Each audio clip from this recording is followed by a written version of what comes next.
Stretching 5.5 kilometers into the Arabian Gulf lies the most audacious engineering project the world has ever seen.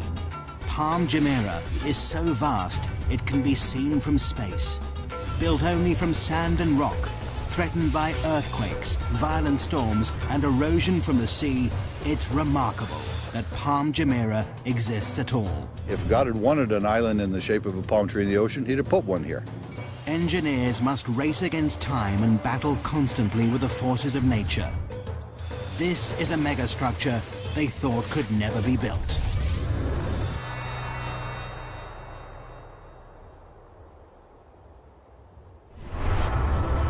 August 2001. The Arabian Gulf is a massive activity. Dubai is building one of the biggest man-made islands in the world. Engineers have a daunting task ahead of them because this is a construction like no other. All structures stand in defiance of nature. Most are built from concrete and steel, materials that are artificially strengthened. But this massive island is being constructed out at sea using only natural materials, sand and rock.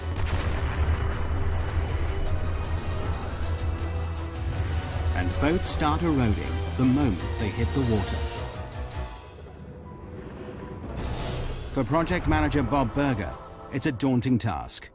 Any construction is in defiance to nature, and this is an extreme example of that. Every day, we're trying to prevent the destruction of what we built. The Middle East, Dubai, the jewel of the Arab world. A kingdom built on the profits of its oil reserves. This tiny emirate, twice the size of London, is one of the richest places in the Arab world. But it hasn't always been like this. 50 years ago, Dubai was a trading town built on a creek. Over half a century later, it's been transformed. Now it's famous for gold, trade, and oil. But there's a problem on the horizon. By 2016, the oil will have run out. It'll mean disaster for the economy. Dubai must find a new source of income. The Crown Prince, Sheikh Mohammed bin Rashid Al Maktoum, has a $2 billion plan to save his country. He's ordered his kingdom to transform itself into the world's #1 luxury tourist destination. And the Crown Prince has a history of getting what he wants. To put Dubai on the map, he's already built one of the most luxurious hotels in the world, the Burj Al Arab, created top-class golf and race courses, and is planning the world's tallest building. But now, the Crown Prince's big idea is mass tourism. Dubai seems the perfect spot. It offers sun almost every day of the year, glorious beaches and azure seas. 5 million tourists visit here annually. Now they want to triple this to 15 million. But there's a problem. The coastline is a mere 72 kilometers long. Not enough space for all these extra people.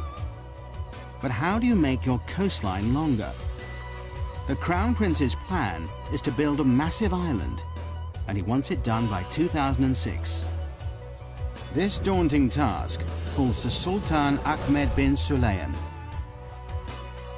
Starting with a blank piece of paper, he draws a circular island. He's delighted. It increases the coastline by 7 kilometers. But for the Crown Prince, it's nowhere near enough. He looked at it was a circular island, which gave us about 7 kilometers of beaches. And he said, why not 70 kilometers? It's back to the drawing board. This time, the Crown Prince works on the design himself, pulling it about to increase the beachfront. Nothing seems right. But then he comes up with an audacious plan. What better for a paradise island than the shape of a palm tree? 5.5 kilometers across, it increases the coastline by a whopping 56 kilometers, 9 times more beachfront than the circular island. But no one has ever built an island this size and shape before. When I first heard of this project, I couldn't believe it. I thought it's incredible. The extraordinary plan is to build a city at sea. The palm will be covered with luxury villas, shopping malls, and restaurants. The crescent-shaped breakwater, linked to the palm by a tunnel, will hold 22 hotels. The easiest way to build such a massive structure at sea is to use concrete and steel. But this doesn't fit with the Crown Prince's plans. His idea creates an added challenge. To blend in with its surroundings, the island must be made entirely from natural materials. The palm-shaped island will only be made from sand, 94 million cubic meters of it. All that protects this from the sea will be a breakwater, 5.5 million cubic meters of rock. Together, there's enough sand and rock to build a 2.5-meter high wall circling the entire world.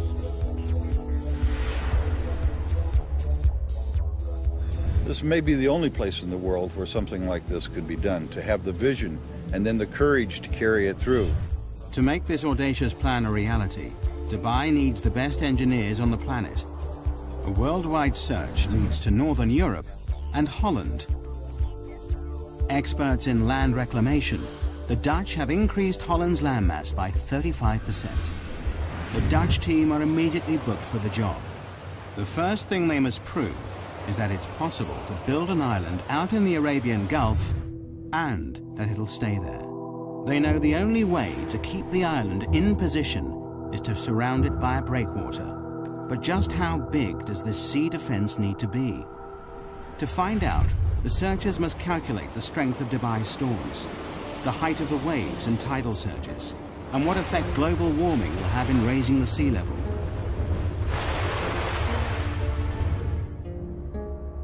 The biggest fear for all coastal engineers are massive freak waves. These waves build up over long distances, pushed by persistent winds and large currents. They destroy nearly everything in their path. But the island builders are lucky. The research team has worked out that the Arabian Gulf is the perfect place to build this megastructure. On average, the Gulf is only 30 meters deep, and it's only 160 kilometers wide. It's too short and too shallow for catastrophic waves to build up. But the team know they will get Shamal storms. Every winter, these intense northerly storms bring high winds and 2-meter waves that will batter the structure.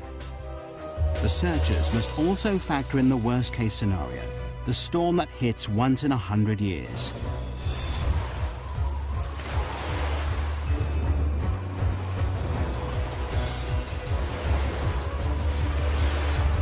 The team do the final calculations. To protect this fragile island, the breakwater must be at least 3 meters high above the waves and 11.5 kilometers long. But just when the engineers thought they were ahead, they're given another challenge. The developers in charge of this megastructure want to start construction immediately, before the research is complete. It's a huge gamble that could come back to bite them. If they haven't got it right, the whole structure might be washed away. As well as starting before they're ready, the engineers must perform a miracle. Normally, a project like this would take 15 years to build, but they must do it in 5. Before work can begin, the engineers must first work out just where this awesome creation should be built. The job falls to one man, project manager Bob Berger. Of course, one of the problems we have working in the sea is that there's no place to put stakes. Don't know where this project is going to go. So what we did, we were requested by His Highness Sheikh Mohammed to know where this island is going to be. We marked off the center of our plot. I stood there, the very first one, right in the edge of the water. My arms down the beach each way, close my eyes. This is the center line of the project. An engineer puts stakes in that line, and that became the center point of the entire project, just like that. August 2001, the breakwater construction team take to the sea. They've only 2 years to build this massive 11.5 kilometer sea wall. But just as they get started, disaster strikes. September the 11th, 2001. The World Trade Center in New York is attacked in a brutal act of terrorism. Overnight, tourism to the Middle East stops. But work has already started on the Palm Island. Will millions of dollars and months of research all be in vain? September 2001. In the wake of terrorist attacks in the United States, travel abroad halts abruptly. Fear and panic spread. People are too frightened to travel, particularly to the Middle East. It could have disastrous consequences for Dubai's ambitious plans. Work has already begun on building one of the biggest man-made structures in the world, a giant palm-shaped island that'll transform Dubai into a world-class holiday destination. The massive 11.5-kilometer breakwater is under construction. Both the breakwater team and the Palm Island team are assembled to make the dream a reality. But 9/11 throws the plans into turmoil. The 1,200 foreign engineers fear their lives could be in danger. They make contingency plans to leave the country. In the meantime, they're advised not to go into Western hotels and bars. Business slumps. Beaches are empty. Restaurants deserted. No one wants to be here. For 3 months, Dubai grinds to a halt. The sun is setting on the Middle East's tourist industry. But the job must carry on, whatever the political climate. The oil reserves are running out. The Crown Prince stands firm. The developers are now committed to the build. Millions of dollars have been spent hiring the world's top reclamation engineers. They've worked on huge projects, like Hong Kong's Chek Lap Kok Airport, Holland's North Sea Wall, and Singapore's Industrial Centre. But no one has reclaimed a structure this size or shape before. By November 2001, the race to build this megastructure is really underway. 9 barges, 15 tugboats, 4 dredgers, 30 heavy land-based machines, and 10 floating cranes are needed to construct the massive seawall. For the breakwater team, their first step in this awesome challenge is to build up the sea floor. 3 massive dredgers take up a thin layer of sand from the barren seabed nearby. Then they dump the sand in a layer up to 7.4 meters thick. This must be done while the sea is at its calmest. To keep it in place, barge loads of rubble are dropped on top of this. This bed of rock will raise the breakwater from 4 meters below sea level to 3 meters above. It's the beginning of the sea defense, without which the island cannot exist. The sloping layers take out the force of the waves as they hit the wall. But the sand and rubble layer is only the base, the core of the breakwater. What really creates the protection is the outer armor. For this, engineers need vast lumps of rock. Each piece of rock weighs up to 6 tons. It's these massive boulders that will protect the fragile island from the destructive force of the sea. But sourcing enough rock is an enormous task.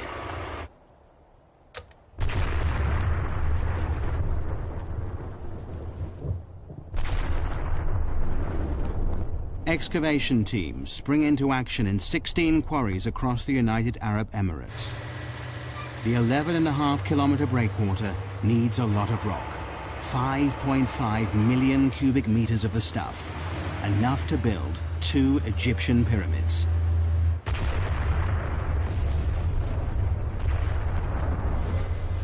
Rock is blasted out of the mountains night and day.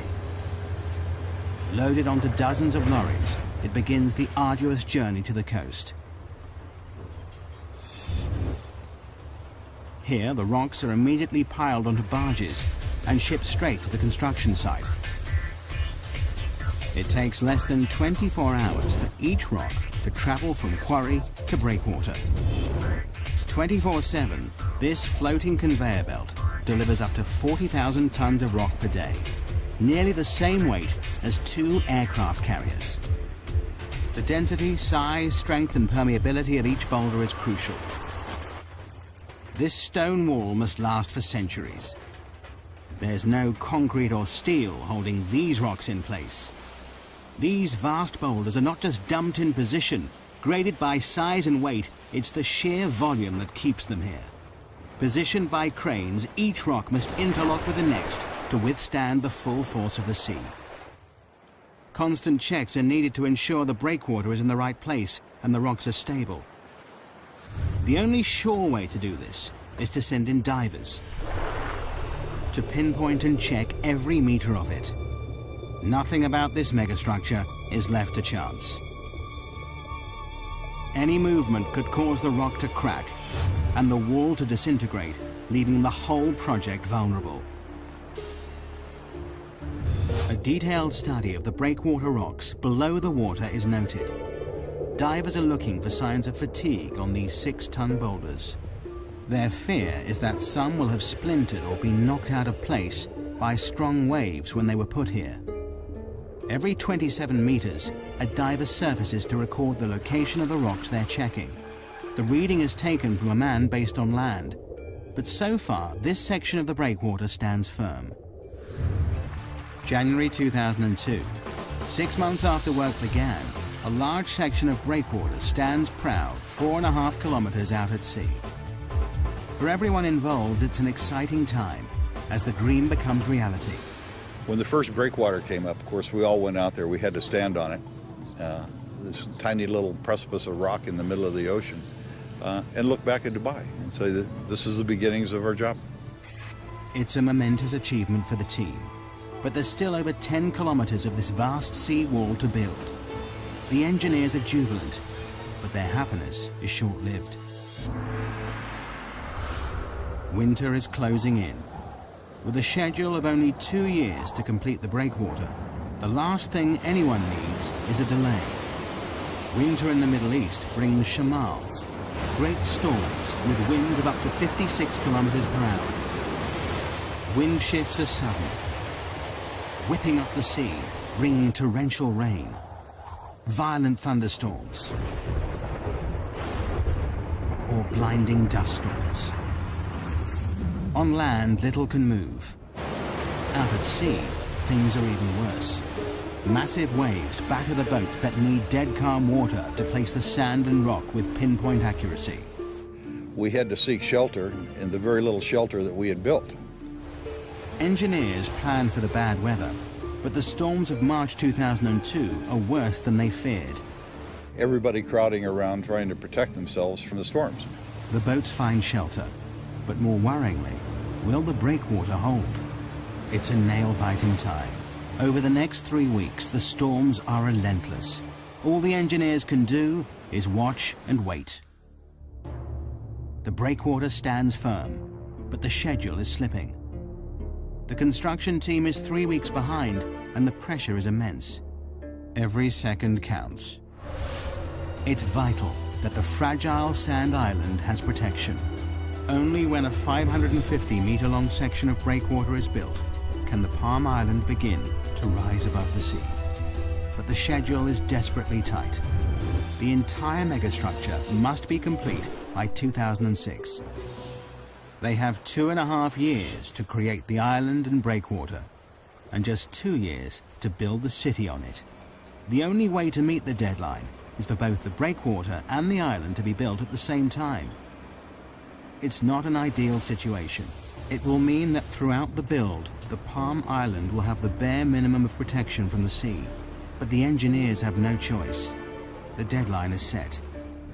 While the second team building the island wait for the protective breakwater to be built, they keep ahead of schedule by laying the sand foundations below sea level. But now, 8 months after construction began, they are desperate to break the surface. Finally, April 2002, the first 550-meter section of the breakwater rises 3 meters above the sea. At last, the builders of the Palm can step up the action and bring the island above sea level for the first time. To complete this massive island, Team 2 has the awesome task of finding 94 million cubic meters of sand to create their island, enough to cover the whole of Manhattan 1 meter deep. It's an enormous job in itself, but finding the right sand is an added headache. Dubai has more sand than it could ever need. But there's a problem. Desert sand is the wrong material for the job. It's too fine. The particles won't cling together. It means that the vast sand island would simply wash away. The engineers must look elsewhere. The best sand for the job is found 6 nautical miles out at sea. This sand is much more suitable. It's coarse, packs densely, and is more resistant to wave impact. They will dredge sand from the Gulf seabed. And there is an added benefit. The dredgers will spend less time transporting the material to the construction site. In just 3 hours, a dredger travels to and from the site, scoops up the sand, and sprays it into position. It works a 5 square kilometer area, dredging up the top meter of the sea floor. It takes less than an hour to fill the 8,000-ton tank with sand. The sand is then pumped through a pipe and sprayed into place at 10 meters per second, enough to fill an Olympic swimming pool in 4 minutes. The process is called rainbowing. The island construction team work round the clock to keep to the tight schedule. Night and day, the island grows bit by bit.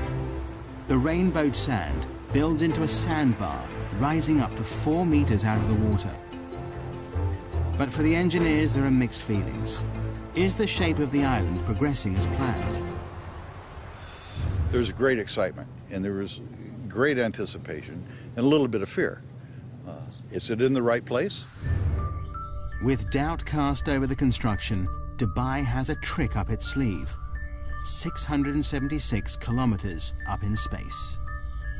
Dubai has access to the only privately owned satellite in the world. It's so powerful, it rivals those of the Russian and US military. The satellite, IKONOS, orbits the Earth, taking pictures that prove the island is totally on track, so far. It also means the Crown Prince can keep a close eye on his pet project. August 2002, a year in, and the island team is ahead of schedule.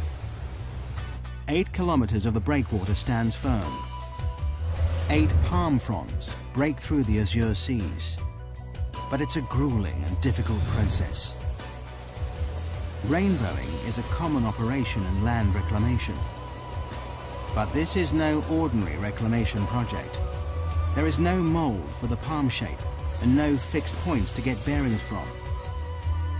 The unique shape makes it a nightmare to build because the whole design relies on accuracy. This enormous structure has 56 kilometers of waterfront and almost all of it is curved. To make things more difficult, it's impossible to tell from the ground if the sand is falling in the right place. The only way to complete this task is to use state-of-the-art technology. Prior to GPS, we couldn't have done this job. There are only 2 straight lines in this project. All the rest of them are curved. It's all down to a team of 5 men who walk the perimeter of the island every day as it takes shape. It's grueling work. Summer temperatures reach a searing 48 degrees Celsius. Humidity hits 95%. With heavy packs strapped to their backs, these mobile receivers create a grid reference for the island. Receiving signals from space and a fixed position on land, the height and position of the sandbars is recorded. With these coordinates, dredgers can sail into the exact position and rainbow the sand with pinpoint accuracy.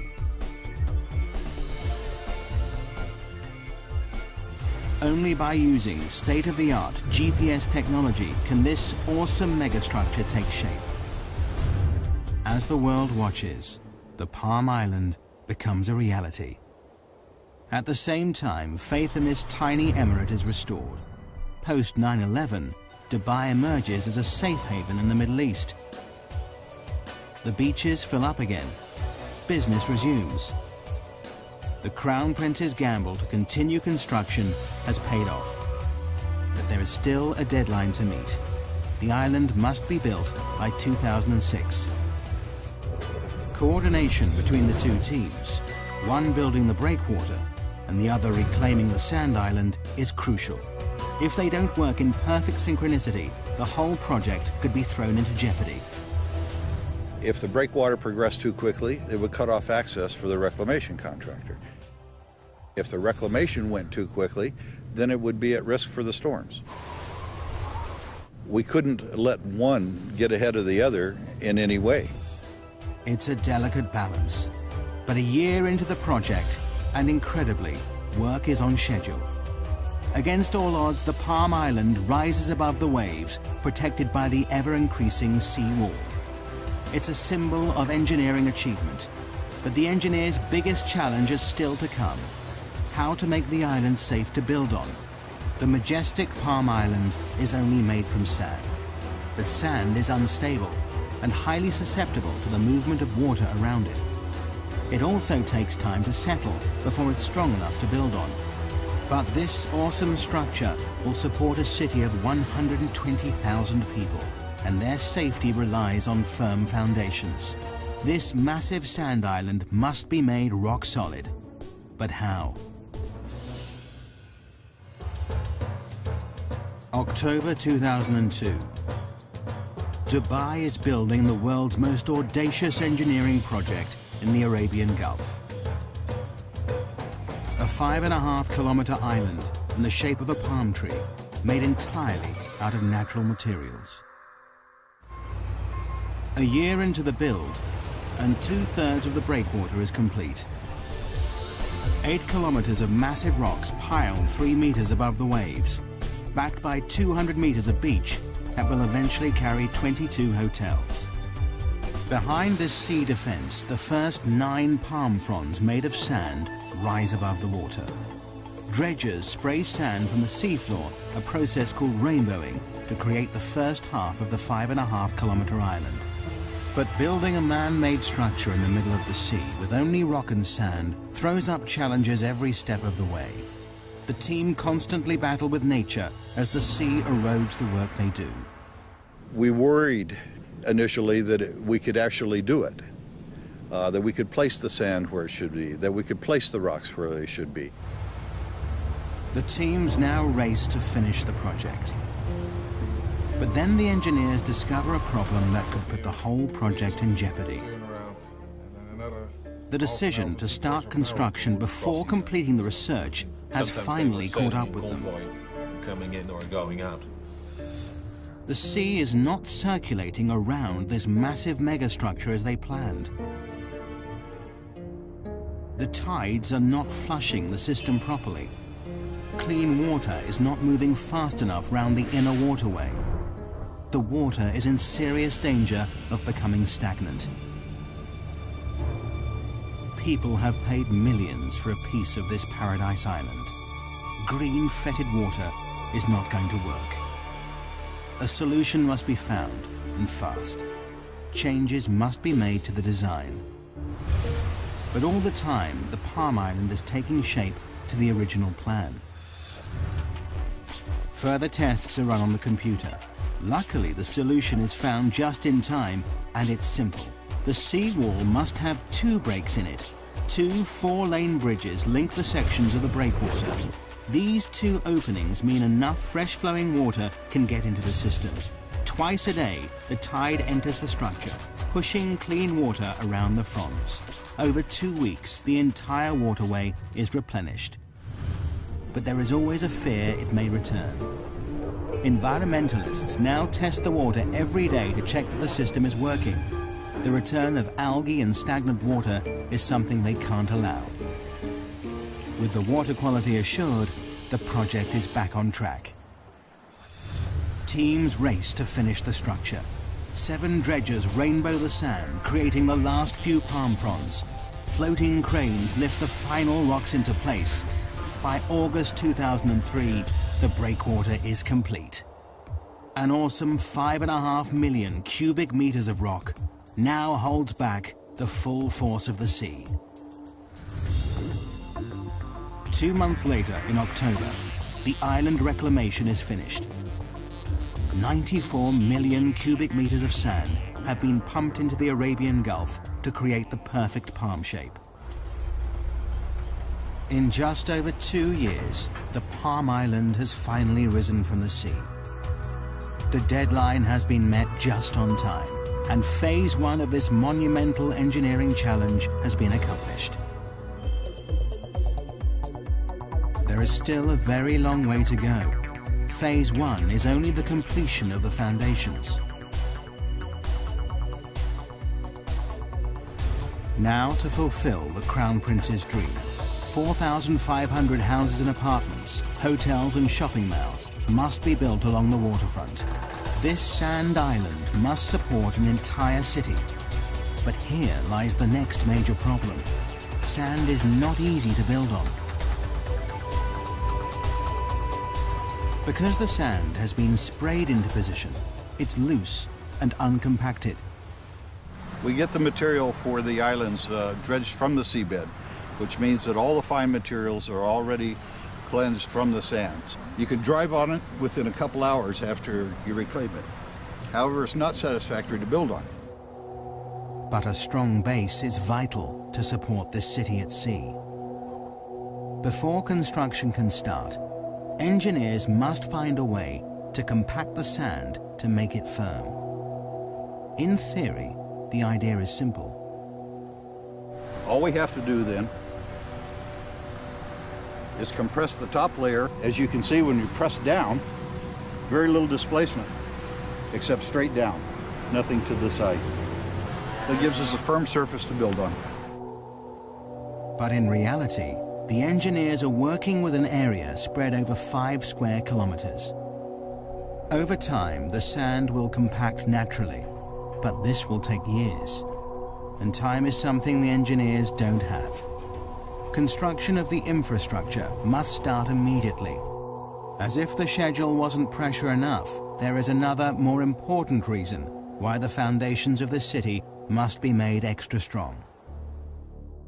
Dubai sits just on the edge of a major earthquake zone.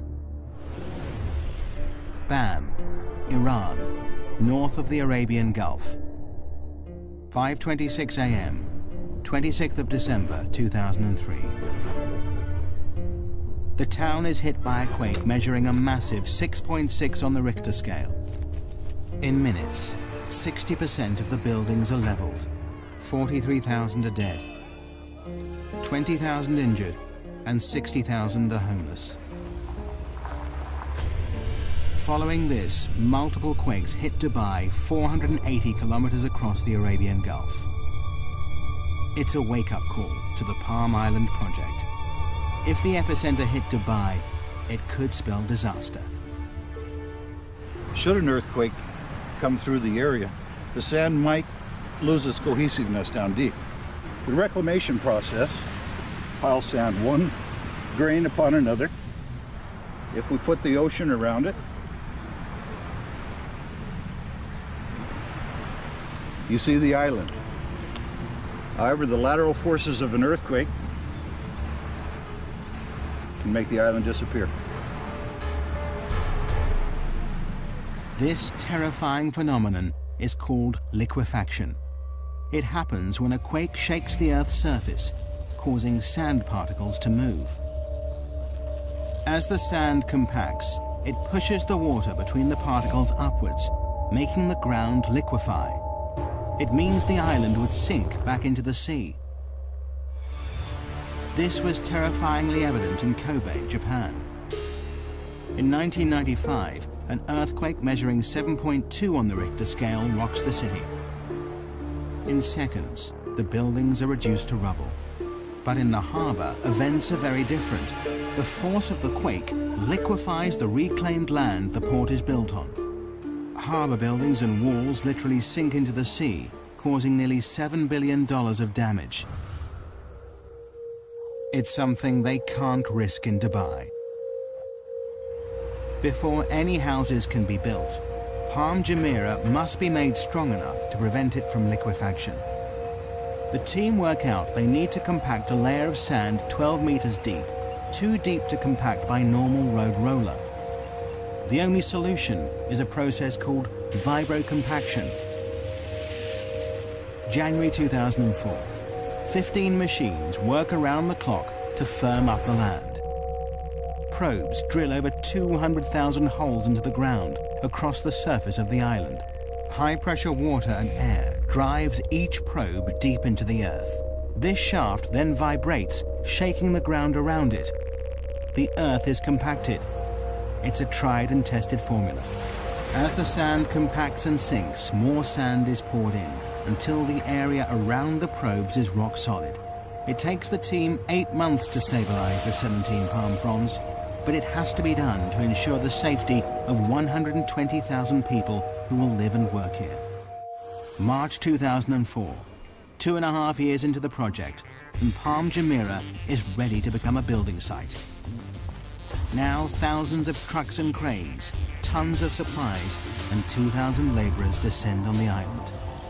This is the most complicated part of the project, the installation of the infrastructure, gas pipes, electricity cables, water supply, and buildings.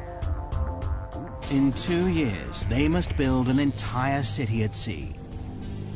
But have the developers set themselves a near impossible target?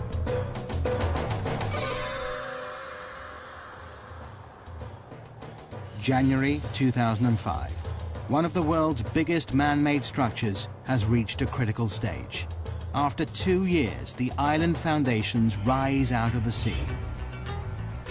Now engineers turn their attention from sand and rock to concrete, glass and steel. They're building an entire city out at sea in just 2 years. Nothing like this has ever been attempted before. For project manager Scott Hutchinson, building the apartments is a massive logistical nightmare. I've probably worked on 3 or 4 other billion-dollar projects before, but this is without a doubt the biggest and the most complex that I've ever seen. And I can't imagine other projects being any more complex than this. 850 buses ferry the 40,000-strong Asian workforce on and off the island in 2 12-hour shifts. They'll work in grueling temperatures of up to 48 degrees Celsius. As well as thousands of people, millions of tons of concrete and steel are shipped in from around the world and driven onto the Palm. 51 different contractors build houses, roads, canals, shopping centres, sewage plants, and each part of the jigsaw must meet the next perfectly. To stay on schedule, all the materials must arrive on site exactly on time, and they will go to any lengths if they don't. If material isn't showing up from overseas, you put somebody on the plane and fly the guy out there to get it done. You don't wait, you don't sort of react, you just get out there and try and be proactive, because otherwise a job this size never gets done. Supply is not the only problem. Installation of the utilities and pipelines is a massive headache. Miles and miles of gas and water pipelines need to be laid across many different parts of the construction site. Munir Haidar, head of the technical team, knows that on a job this size, a good plan is vital. It's not that there is no plan, there is a plan, but you have to monitor and adjust this plan on a daily basis because it changes every day. Since the island's launch in 2001, it's changed beyond recognition. Originally, Palm Jumeirah was designed to house and service 60,000 people. But by 2004, developers realized the public loved the idea so much, they doubled the capacity. Everybody's changing their requirements, and you have to learn to react very quickly to that. And in Dubai, things move quickly. The pressure is on. Incredibly, when the Palm was first released to the public, all the houses sold in 3 days. The most expensive go for $1.2 million. David Beckham and the England football team are amongst the owners. Now, 3 years on, the residents want to move in.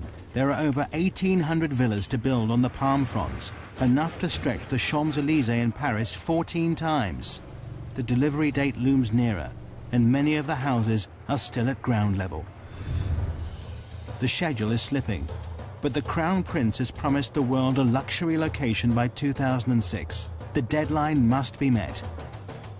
To add to the pressure, the design of the palm trunk gets more elaborate every year. This 1.6-kilometer stretch will carry at least 8,000 villa and apartment complexes, 220 shopping malls and restaurants, and the developers are still threatening more. A new plan is the 36-story Palm Tower, more space for shops, restaurants, and 450 deluxe apartments. But all this extra development comes at a price. The deadline for the trunk has slipped to 2008. Well, I guess one of the best parts about it is that when you get frustrated of all the challenges and the paperwork and the meetings and everything that goes with building a project like this, you come outside, you see the sunset, you see the sea, and you really realize not only is it an amazing project, but it's an amazing setting. But this awesome setting creates hidden problems for the engineers. With Phase 1 complete, the island reclaimed, the Palm now faces its biggest enemy, the environment. Nature will permanently try to destroy anything built in its way. The bigger the megastructure, the bigger the problem. From the start of construction, there has been one issue engineers know they will face: the problem of erosion. All beaches are constantly affected by waves, but with a man-made island, the problem is exaggerated. These beaches are not naturally replenished with sand by the sea. If nature won't do it, someone has to. Otherwise, the whole island will be washed away. Only now the island is complete can they see the full extent of the problem. Engineers have studied every meter of the Palm's 56-kilometer coastline, analyzing the effect the waves have on its shape. The results show the sand is gradually being washed away in some places and built up further along the structure. Left unchecked, the beaches will no longer be straight, and Paradise Island will fail. But the engineers are confident that through constant maintenance, they can keep the intricate palm shape.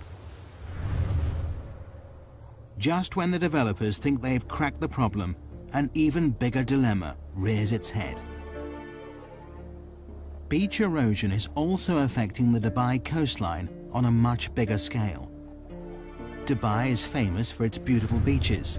Could the success of the megastructure cause the mainland's downfall? Normally, the currents evenly push the sand along the coastline, keeping the beach straight.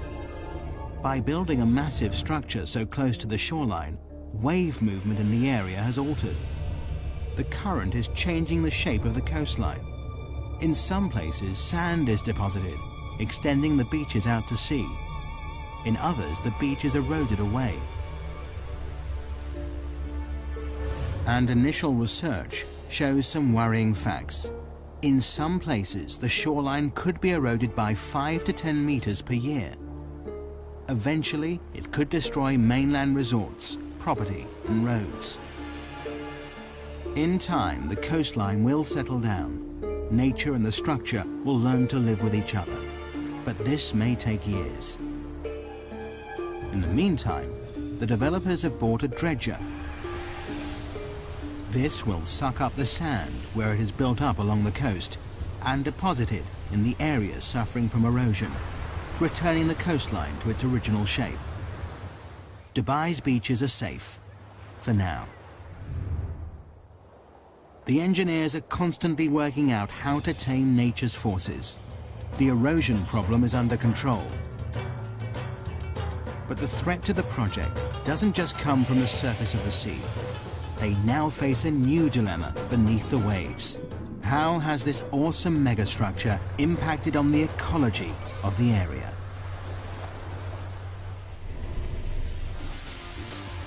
August 2005. 4 years after the Palm project started, this audacious island stamps its mark on Dubai's coastline.